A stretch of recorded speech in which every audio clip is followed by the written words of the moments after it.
Welcome back to my channel. I am Jyoti और आज की वीडियो में हम बात करेंगे about NORCET 10 complete road map. ठीक है, ये वीडियो स्पेशली जो 4th ईयर में है और साथ साथ नॉर्सेट 10 का प्रिपरेशन कर रहे हैं या फिर जस्ट अभी पास आउट हुए हैं उनके लिए बहुत इंपॉर्टेंट है। Because in this video will cover from the basics से लेके रिविजन तक का पूरा रोड मैप आज हम डिस्कस करेंगे इस वीडियो में कि आपको कैसे कैसे अपना प्रिपरेशन करना है।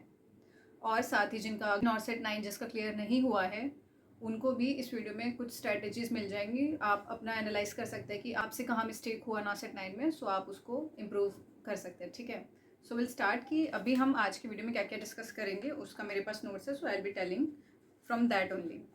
सो पहले हम ये बात करते हैं कि हम क्या क्या डिस्कस करेंगे इस वीडियो में नॉर्सेट 10 के लिए, क्योंकि ये बेसिक से है। सो आई डिस्कस एवरीथिंग जो भी नॉर्सेट के बारे में है। सबसे पहले हम बात करेंगे एग्जाम पैटर्न के बारे में, फिर नॉर्सेट का सिलेबस क्या है उसके बारे में, सिलेबस को हमने कैसे डिवाइड किया है मेजर सब्जेक्ट और माइनर सब्जेक्ट उसके बारे में, क्या क्या सोर्सेज है जो बेसिक है वो चाहिए ही चाहिए उन सोर्सेज के बारे में बात करेंगे। साथ ही मंथली स्ट्रेटेजी क्या होगी। अभी हमारे पास नॉर्सेट 10 के लिए पूरे 6 मंथ्स हैं, तो उन 6 मंथ्स का स्ट्रेटेजी हम डिस्कस करेंगे।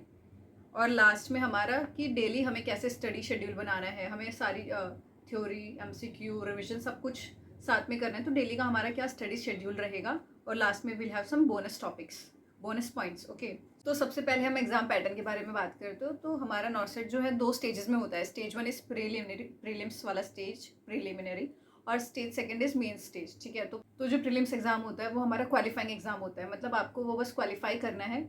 और अगर आपने वो क्वालिफाई किया है और जो सीट का मैट्रिक्स होता है उसका 5 टाइम्स जो नंबर होता है उतने स्टूडेंट्स को, उतने कैंडिडेट्स को मेंस में अपेयर होने का चांस मिलता है। सो आपको क्वालिफाई भी करना है, साथ ही कट ऑफ के अकॉर्डिंग भी उस लिस्ट में नाम आपका आना ज़रूरी है, सीट मैट्रिक्स इंटू 5 में। ठीक है, तो आप मेंस का एग्ज़ाम देंगे। मेंस का एग्ज़ाम हमारा स्टेज 2 होता है। स्टेज 2 जो एग्ज़ाम है वो आपका रैंक और आपका सिलेक्शन डिसाइड करता है। ओके, सो जो हमारा फर्स्ट स्टेज था प्रीलिम्स फॉर नॉर्सेट 8, वो एग्ज़ाम हमारा होगा 11 अप्रैल 2026 को।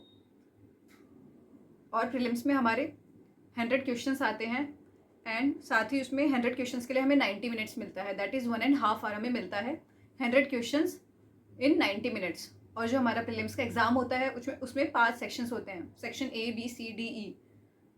तो इसमें जो सेक्शन 1 to 4 होते हैं वो नर्सिंग वाला पार्ट होता है, पर जो सेक्शन E होता है उसमें नॉन नर्सिंग वाला पार्ट आता है। ये बहुत ही एक बड़ा पॉइंट होता है कि प्रीलिम्स में हमारा नॉन नर्सिंग पार्ट भी आता है, मेंस में ऐसा नहीं होता है। मेंस में सारा जितना भी पोर्शन है सारा नर्सिंग से ही आता है। तो प्रीलिम्स का हर एक सेक्शन में 20 क्वेश्चंस आपको मिलेंगे और टाइम आपको मिलेगा उसके लिए 18 मिनट्स।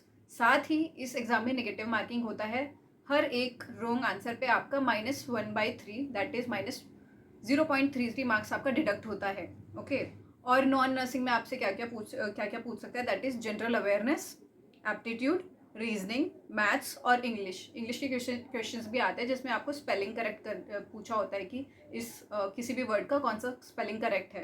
सो ऐसे क्वेश्चंस भी आते हैं। ये हमारा प्रीलिम्स के बारे में था। अब बात करते हैं मेंस एग्जाम की। सो नॉर्सेट 10 का मेंस एग्जाम आपका होगा 30 अप्रैल 2026, जो अभी तक इन्फो आया है उसके अकॉर्डिंग। मेंस में आपका 160 क्वेश्चंस होते हैं और टाइम हमारे पास होता है 180 मिनट्स, दैट इज़ 3 आवर्स। तो मेंस में हमारे पास टाइम मैनेज करना इजी होता है, पर इसमें मोस्टली हमारे जो क्वेश्चंस होते हैं वो सिनेरियो बेस्ड आते हैं, तो इसमें क्वेश्चंस आपको लेंथी देखने को मिल सकते हैं। साथ ही हर एक सेक्शन में 40 क्वेश्चंस होते हैं और टाइम आपको मिलता है हर सेक्शन में, 4 सेक्शन होते हैं, 40 क्वेश्चंस एक सेक्शन में और उसमें टाइम आपको मिलता है 45 मिनट्स। ये हमारा मेंस का क्राइटेरिया है और मेंस में भी नेगेटिव मार्किंग होता है। और मेंस वाला ही एग्ज़ाम आपका रैंक डिसाइड करेगा, आपका सिलेक्शन होगा या नहीं वो डिसाइड करेगा। प्री सिर्फ क्वालिफाइंग एग्ज़ाम होता है, प्री के मार्क्स आपके मेंस में नहीं ऐड ऑन होते, मेंस आपका सिलेक्शन देखेगा। This was all about the exam pattern. अब हम बात करते हैं सिलेबस के बारे में। तो सिलेबस में हमने सिलेबस को ही सब्जेक्ट्स वाइज डिवाइड करके रखा है, मेजर सब्जेक्ट्स और माइनर सब्जेक्ट्स। तो मेजर सब्जेक्ट्स में आपके कौन कौन से आ जाएंगे, medical surgical nursing, foundation of nursing, obstetrics, paediatrics, community health nursing, mental health nursing और फार्मेकोलॉजी। ये सब हमारे मेजर सब्जेक्ट्स हैं। फिर जो बचे हुए सब्जेक्ट्स हैं वो हमारे माइनर सब्जेक्ट्स में आ जाएंगे, जैसे anatomy, physiology, pathology, genetics, CET, management, research के कुछ क्वेश्चंस आपको मेंस में भी आते हैं। तो आपको रिसर्च भी पढ़ना होगा। ये हमारे माइनर सब्जेक्ट्स में आ जाएंगे। ये हमारा सिलेबस है नॉर्सेट का। और प्रीलिम्स में जो नॉन नर्सिंग पार्ट आता है वो मैंने आपको पहले ही बता दिया है, तो प्रीलिम्स में आपको वो भी प्रिपेयर करके जाना है। फिर हमारा आता है कि हमारा सोर्सेस क्या क्या होगा। नॉर्सेट एग्ज़ाम में आपको थ्योरी भी प्रिपेयर करना है, आपको PYQs भी, जो प्रीवियस ईयर क्वेश्चन है वो भी साथ साथ लगा के रखने हैं। ये दोनों चीज़ों के लिए आपको मैं सोर्सेज बताती हूँ। तो थ्योरी के लिए सॉन्डर्स एनक्लेक्स का जो बुक है दैट इज़ मस्ट, मतलब वो बुक आपको करना ही करना है। उस बुक में एक पॉइंट है कि उसमें आपको कम्युनिटी हेल्थ नर्सिंग देखने को नहीं मिलेगा, और जो इमेज बेस्ड क्वेश्चंस है वो भी बहुत कम देखने को मिलेंगे। तो ये आपको कहीं दूसरी बुक इसके लिए रेफ़र करना पड़ेगा। पर बाकी जो जितना भी आपका सिलेबस है ना, वो आपका एनक्लेक्स बुक से ही कवर हो जाता है। एनक्लेक्स ये कोई पेड प्रमोशन नहीं है, पर एनक्लेक्स ऐसा बुक है जो मुझे पर्सनली बहुत पसंद है। उसका एक एक लाइन में इतना इन्फॉर्मेशन छुपा होता है। दैट्स वाई थ्योरी के लिए एनक्लेक्स मस्ट है, वो आपको करना ही करना है। मुझे खुद को याद नहीं है कि मैंने उसको कितना रिविजन दिया होगा। मैंने मिनिमम 5 टाइम्स रिविजन तो उस बुक को दिया है। तो वो बुक थ्योरी के लिए बेस्ट है। साथ ही एनक्लेक्स बुक में ही थ्योरी के साथ साथ हर चैप्टर के पीछे 10-15 MCQs दिए हुए हैं। वो सारे सिनेरियो बेस्ड हैं, तो वो आपको वो भी सब प्रिपेयर एकदम ख़त्म करके जाना है। वो सारे जितने भी क्वेश्चन हैं वो भी आपको करने हैं, अटैम्प्ट करने हैं, ठीक है। फिर आता है हमारा MCQ के लिए कौन सा बुक रहेगा। तो MCQ में आपका, मैं कुछ बच्चों ने मुझसे कमेंट्स में टारगेट हाई पूछा था, तो टारगेट हाई अच्छा बुक है, पर सिर्फ MCQ अगर आप सिर्फ टारगेट हाई से लगा रहे हैं तो मेरे हिसाब say that is not enough, आपको दूसरा बुक रेफर करना पड़ेगा। और टारगेट हाई में मैंने जो पढ़ा था उसमें से मैंने सिर्फ लास्ट की जो एनेक्चर्स, जो मेन फोकस पॉइंट था ना, जो शॉर्ट रिविजन्स उन्होंने दिए थे, मैंने बस उससे वो पढ़ा था और इमेज बेस्ड क्वेश्चंस देखे थे। तो मैंने जो MCQ किया है और जो मुझे ज़्यादा आई प्रेफर की वही बुक ज़्यादा बेटर रहेगी। आप या तो PR यादव या फिर टर्निंग पॉइंट, इन दोनों में से कोई एक बुक आपको रेफ़र करनी है। दोनों बुक्स में 19-20 का फ़र्क है। मोस्टली बहुत ज़्यादा सिमिलर क्वेश्चन है, ऑलमोस्ट सेम बुक ही हैं। तो आपको PR यादव या फिर टर्निंग पॉइंट, इन दोनों बुक में से कोई एक बुक ही रेफ़र करना है। और क्योंकि आपको लिमिटेड सोर्सेज रखना है। थ्योरी के लिए मैंने आपको बताया आपको एनक्लेक्स रखनी है। MCQ के लिए आपको या तो PR यादव या फिर टर्निंग पॉइंट, इनमें से कोई एक बुक करनी है। प्लस MCQ के लिए मॉसबी का क्वेश्चन बैंक आता है, वो आपको करना है। उसमें आपको सारे सिनेरियो बेस्ड क्वेश्चन मिलते हैं। तो मेंस एग्ज़ाम के लिए तो वो बुक आपको करनी ही है। तो अगर आप अभी से उसके लिए प्रिपरेशन अभी से साथ साथ आप मॉसबी के MCQ प्रैक्टिस करके चलते हैं तो आपको बहुत ईजी पड़ जाएगा। मेंस के लिए तो करना ही करना है, क्योंकि मेंस में आपको सिनेरियो बेस्ड क्वेश्चंस आएंगे। साथ ही अगर आप मॉसबी की प्रैक्टिस पहले कर लेंगे तो हो सकता है प्री में जो सिनेरियो बेस्ड क्वेश्चंस आ रहे हैं वो भी आपको टैकल करने में आसानी होगी। तो मैंने अभी आपको टोटल 4 बुक बताए हैं, उसमें से आपको 3 बुक को रेफ़र करना है। 2 बुक्स में से आपको खुद डिसाइड करना है आपको कौन सी लेनी है। तो first one is NCLEX, second is Mosby, and third में आपको PR यादव या फिर टर्निंग पॉइंट में से कोई एक बुक। और ये बहुत मेन है कि आपको अपना सोर्सेज बहुत लिमिटेड रखना है। अगर आप हर बुक पढ़ेंगे तो हर बार नया बुक पढ़ने से नहीं होगा। आप ये 3 बुक रखें, इनमें से कोई भी 3 बुक रखिए 4 में से, और इन्हीं का बार बार रिविजन दें। इनका फर्स्ट रिवीजन में आपने क्वेश्चन मार्क कर लिया, आपने जो जो क्वेश्चन आपको नहीं आते थे या फिर रॉन्ग हुए आपने वो क्वेश्चन मार्क किए, उन पे आपने सर्कल लगा लिया या फिर अंडरलाइन कर लिया। फर्स्ट गो में आपने अंडरलाइन किया, वापस उसी बुक का रिवीजन आप करेंगे। अब आप सिर्फ जिनमें अंडरलाइन किया है उन क्वेश्चंस को अटैम्प्ट करेंगे। अब भी आपसे जो क्वेश्चन इस सेकंड राउंड में जो क्वेश्चंस गलत हो रहे हैं आपने उनको सर्कल कर लिया। अब आप उसी बुक को जब दोबारा रिविजन देंगे तो आप सिर्फ सर्कल वाले जो क्वेश्चन है ना, आप उन्हें अटैम्प्ट करेंगे। तो एक ही बुक को बार बार रिवाइज करने से आपको पता चलता है कि आपने पढ़ा है फिर भी आप कहाँ सेम मिस्टेक दोबारा कर रहे हैं। इसलिए लिमिटेड सोर्सेज रखना है और उन्हीं को बार बार रिविजन देते रहना है, ठीक है। Then will come to monthly strategy, आपको क्या बनाना है। क्योंकि अभी हमारे पास पूरे 6 मंथ्स हैं, तो मैं 6 मंथ्स का आपका मंथली स्ट्रेटजी आपको बताती हूँ। पहला तो ये कि हमें थ्योरी और MCQ साथ साथ लेके चलना है, हमें इन दोनों के बीच में बैलेंस बना के चलना है। बिकॉज जितना थ्योरी इंपॉर्टेंट है उतना ही साथ साथ MCQ प्रैक्टिस करना भी इंपॉर्टेंट है। थ्योरी अगर आपने पढ़ लिया MCQ नहीं किया तो आपको थ्योरी से सिर्फ समझ में नहीं आएगा कि आप उस कॉन्सेप्ट को प्रैक्टिकली कैसे यूज़ करेंगे। तो दोनों चीज़ें आपको बैलेंस बना के चलना है। तो पहले तो शुरू में आपको थ्योरी तो पढ़ना ही है, तो आप शुरू के जो 2.5 मंथ्स हैं वो आप अपनी थ्योरी को देंगे, और साथ ही इन 2.5 मंथ्स में आप मिनिमम दिन के 2 घंटे MCQ प्रैक्टिस को देंगे, ठीक है। तो शुरू के जो हमारे 2.5 मंथ्स होंगे that is October, November and half of दिसंबर। ये हमारा फेज़ 1 होगा, जिसे हम फाउंडेशन फेज़ बोलेंगे। इसमें आपको अपना बेसिक कॉन्सेप्ट क्लैरिटी करना है, आपको अपना थ्योरी शुरू से पढ़ना है। साथ ही आपको उसमें अपने नोट्स बनाने हैं, जो आपके अपने खुद के नोट्स होंगे। अगर आपने कोई ऑनलाइन कोचिंग या ऑफलाइन कोचिंग लिया है तो आप उसके नोट्स भी उसी टाइम पे आपको बनाने हैं, अलग से आपको टाइम नहीं मिलेगा वो बनाने के लिए। ये जो 2.5 मंथ्स है, इसमें आप या तो बुक से नोट्स बनाए या अपनी कोचिंग से नोट्स बनाए, पर आपको इसी 2.5 मंथ्स में अपने नोट्स बना के हर सब्जेक्ट के ख़त्म करना है, ठीक है, ये काम। सो आपको इसमें आपका थ्योरी कंप्लीट करना है, नोट्स बनाने हैं और डेली 2 घंटा एमसीक्यू प्रैक्टिस करना है। और अगर आपको बैकलॉग हो रहा है तो फिर भी आपको MSN, fundamental of nursing, foundation of nursing, community health nursing, ओबीजी, paediatrics, mental health nursing और फार्मा तो आपका एमएसएन में ही कवर हो जाएगा, उतना ही फार्मा पूछते हैं। ये सब्जेक्ट्स तो आपको कवर करने ही करने हैं इन 2.5 मंथ्स में, ठीक है। और साथ ही आपका नोट्स मेकिंग। फिर आता है हमारा phase 2, that is a bit advanced. उसमें आपको पहले तो अभी कुछ माइनर सब्जेक्ट्स बचे हैं, उनको आप शुरू के मंथ्स में ना ही करें तो बेटर है, क्योंकि वो आप बाद में भूल भी जाते हैं। फिर दोबारा रिवीजन माइनर सब्जेक्ट्स को बार बार देना तो टाइम वेस्ट होगा। तो आप माइनर सब्जेक्ट्स को आप फेज़ 2 में पढ़ें। फेज़ 2 में जो आपका नेक्स्ट 1.5 मंथ्स है, मतलब last half of December and January, उसमें आप अपना माइनर सब्जेक्ट्स पढ़ लें। साथ ही माइनर सब्जेक्ट्स पढ़ने वाला पार्ट तो बहुत छोटा है, मेन जो आपको इस 1.5 मंथ्स में करना है दैट इज़ आपने जो भी नोट्स बनाए थे कोचिंग से या सेल्फ स्टडी से, उन नोट्स को फिर से वापस पढ़ना है। और उन नोट्स का या तो शॉर्ट नोट्स बनाना है और भी शॉर्ट नोट बनाना है पढ़ते टाइम, या फिर उनको हाईलाइट करते जाना है। आप जब दोबारा पढ़ेंगे तो आपको पता चलेगा कि आपने जितना भी नोट्स बनाया है उसमें सब कुछ इंपॉर्टेंट नहीं होता। तो आप जब दोबारा रीडिंग देंगे तो आपको पता चलेगा क्या क्या ज़्यादा इंपॉर्टेंट है, क्या क्या पॉइंट टू पॉइंट है जो मुझे याद रखना है। तो आप ये जो सेकेंड रीडिंग देंगे फेज़ 2 में, इसमें आपको चीज़ें हाईलाइट करनी है या फिर शॉर्ट नोट्स बनाने हैं, नोट्स के शॉर्ट नोट्स।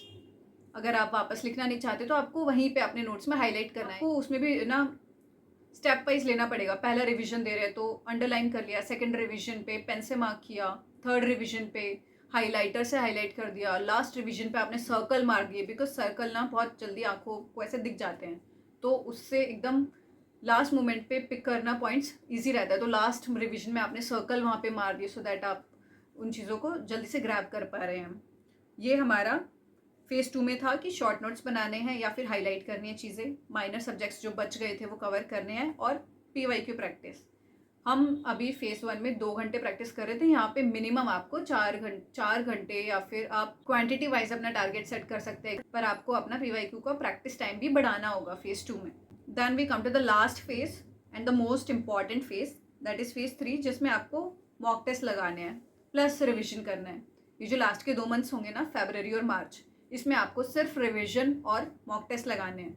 जो मॉक टेस्ट लगाने हैं ये फुल लेंथ मॉक टेस्ट, मतलब आपको कोई भी टॉपिक वाइज नहीं लगाना, आपको फुल जितना भी सिलेबस है उसका मॉक टेस्ट लगाना है।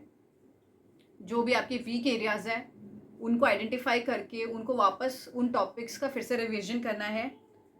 और साथ ही आपको मिस्टेक एनालिसिस हो सके तो आप पीवाईक्यू जब भी प्रैक्टिस कर रहे हो तो एक मिस्टेक नोटबुक बना लेना, अलग से नोटबुक बना लेना, जिसमें आप जो भी मिस्टेक कर रहे हो वो आप उसमें नोट डाउन करते जाओगे। उसको शॉर्ट फॉर्म में लिखना है, ज़्यादा बड़ा नहीं करना। तो फेज़ 3 में आपको ये सब रिपीट करना है, जितना भी आपने रिविजन किया है, फुल लेंथ आप लगा रहे हैं मॉक टेस्ट, मिस्टेक एनालिसिस कर रहे हैं, यही सब आपको रिवाइज करते रहना है। That is your phase 3। तो फेज़ 1 2 3 हमने बात कर लिया। First phase 1 is foundation, second is advanced, और थर्ड जो आपका लास्ट क्रूशियल स्टेज है मॉक टेस्ट और रिविजन वाला। ये हमारा 6 मंथ का स्ट्रेटजी हो गया, आपको नॉर्थ सेट के लिए कैसे प्रिपेयर करना है। Then we will come to the daily study schedule. अभी आपको एक दिन में हर चीज़ कवर करनी है, थ्योरी, एमसीक्यू और रिविजन, क्योंकि अगर आप सिर्फ थ्योरी पढ़ेंगे तो बोर भी हो जाता है। साथ ही साथ एमसीक्यू प्रैक्टिस करते तो इंटरेस्ट बना रहता है। साथ ही टॉपिक्स को कैसे प्रैक्टिकली कैसे अप्लाई होंगी उसकी चीज़ें, ये सब हमें एमसीक्यू प्रैक्टिस से ही समझ में आता है। तो आपको थ्योरी एमसीक्यू सब साथ में करना है, प्लस रिविजन भी आपको डेली शुरू से डेली का हैबिट लगा के चलिए कि आपको डेली 1 घंटा रिविजन करना ही करना है।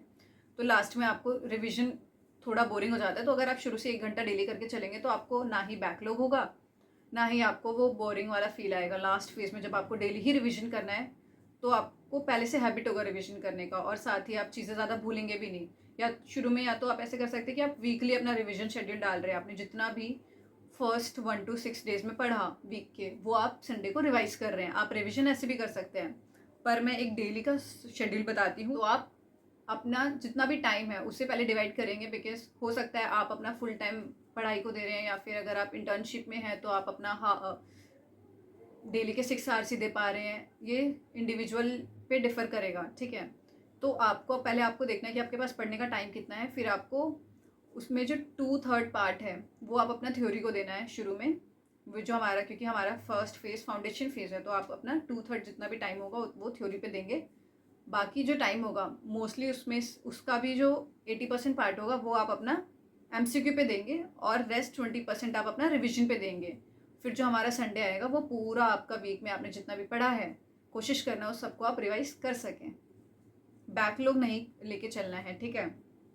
फिर आता है हमारा जो बोनस पॉइंट्स हैं, ये बहुत इंपॉर्टेंट है, इसको मिस मत करना। बोनस पॉइंट्स में अगर बताती हूँ तो पहला है कि लिमिटेड सोर्सेज।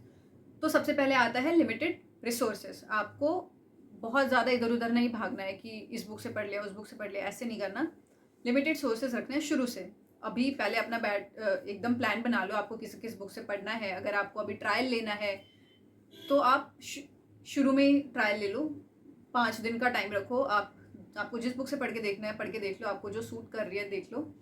उसके बाद आपको अपना एक फ़िक्स कर लेना है कि मुझे यही मेरे रिसोर्सेज हैं, मुझे इन्हीं से पढ़ना है। आप लास्ट मोमेंट पे जाके स्विच नहीं कर सकते।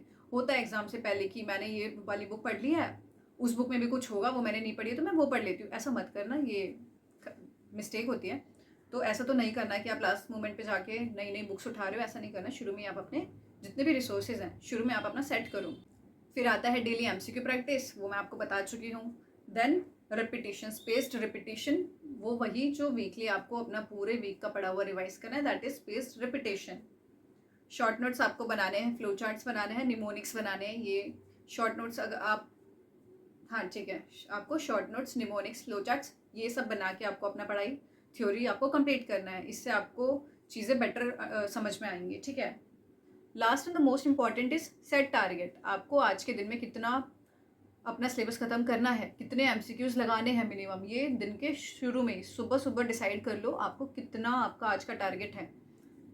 ये आपको बैकलॉग से बचाएगा। अगर आप टारगेट सेट नहीं करते ना तो आपका धीरे धीरे धीरे बैकलॉग बढ़ता जाता है। तो सेट करके रखो। अगर आप कोचिंग ले रहे हो तो मुझे आज दिन की 4 वीडियोस ख़त्म करनी है। आज अगर 3 भी हो पाई है, 4 नहीं हो पाई, तो मुझे कल 5 वीडियो करनी पड़ेंगी। कल की 4 वीडियोस प्लस आज की जो 1 वीडियो बची है दैट ऑल्सो। तो ये फिक्स करके चलना है। तो इस अगर आप टारगेट ऐसा सेट करके चलोगे तो आपको पता है कि आपका बैकलॉग अगर बनेगा तो कम ही बनेगा, बिकॉज आप नेक्स्ट डे या नेक्स्ट टू नेक्स्ट डे उसे कवर कर लेंगे। तो अपना टारगेट सेट करके चलना है, इतना थ्योरी का पार्ट करना है, मुझे इस सिलेबस में से ये चैप्टर ख़त्म करना है, मुझे इतने MCQ कवर करना है, ये सब आपको शुरू में ही सेट करके रखना है। और हो सके तो आप अपना टारगेट ना 1 मंथ का बना के चले कि मुझे इस मंथ में इतना सारा सिलेबस कवर करना है। फिर आप उसको स्मॉल पोर्शंस में डिवाइड करें और उसके बाद आप अपना डेली का टारगेट सेट करें, ठीक है। तो ये सब आपका था नॉर्सेट 10 के बारे में फुल इन्फॉर्मेशन। अगर इसके बाद भी आपको इससे रिलेटेड कोई डाउट है तो आप कमेंट सेक्शन में मुझसे पूछ सकते हैं। और साथ ही नॉर्सेट 9 मीन्स, अगर नॉर्सेट 9 मीन्स जिसने दिया है, अभी रिज़ल्ट का टेंशन मत लेना, बिकॉज मैक्स 4-5 दिन में आपका रिज़ल्ट आ ही जाएगा। तो उसके बारे में टेंशन लेने से कुछ नहीं होगा। अगर आपको पता है कि आपका क्लियर हो गया है, वेरी कॉन्ग्रेचुलेशंस। आपका अगर क्लियर हो गया है तो फिर तो टेंशन की बात ही नहीं है। पर अगर आपको पता है कि आपका नहीं होगा तो आप ये 5-6 दिन भी वेस्ट मत ही करना। आप अभी से अपना अगले एग्ज़ाम का प्रिपरेशन शुरू करो। और साथ ही अगर आपको नहीं पता है आप कि होगा कि नहीं होगा तो सिर्फ 4-5 दिन की बात है, आप पढ़ लो 4-5 दिन, फिर से पढ़ लो, पढ़ा हुआ कहीं पे काम ही आएगा, ठीक है। तो आपको अपना टाइम वेस्ट नहीं करना। टाइम बहुत इंपॉर्टेंट होता है, टाइम का वैल्यू बहुत बाद में समझ में आता है। तो आप अपना टाइम वेस्ट मत करो, ठीक है। आप अभी से अपना पढ़ना शुरू कर दो। और इसके बाद भी आपको कोई डाउट है तो आप मुझसे कमेंट सेक्शन में पूछ सकते हैं। And I hope it helps. So if you find this video helpful, do like it and share it. And thanks for watching and stay tuned.